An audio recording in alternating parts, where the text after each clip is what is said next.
Tarehe ya kuachiliwa kutoka gerezani kwa msanii Sean Diddy Combs imeshushwa tena. Kulingana na ripoti ya Entertainment Weekly iliyochapishwa Jumatano wiki hii, msanii huyo aliyefungwa sasa ataachiwa siku 10 mapema zaidi kuliko ilivyokuwa imeripotiwa awali.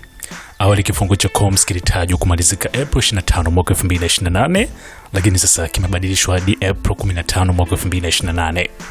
Hii ni mara ya tatu kwa tarehe yake ya kuachiwa kubadilishwa tangu alipopatiwa hukumu ya miezi 50 jela.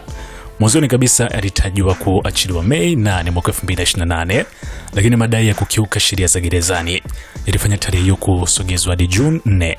Baadaye tarehe ilibadilishwa tena na kuwa April 25 kwa mwaka 2028. Muda wake wa kifungo ulipunguzwa baada ya kukubaliwa kushiriki katika programu ya matumizi ya madawa ya kulevya mwezi Novemba mwaka jana. Sean Diddy Combs ni mshiriki hai katika programu ya Residential Drug Abuse Program RDAP na amechukuliwa kwa uzito mchakato wake wa marekebisho tangu mwanzo.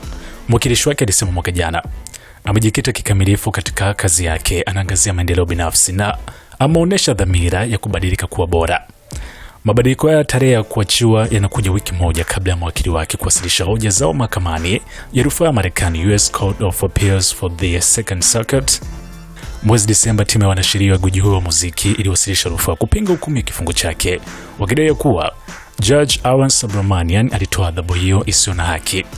Pia walidai kuwa mahusiano ya kingono yaliyotajwa wakati wa kesi yalikuwa kwa makubaliano ya pande zote mbili.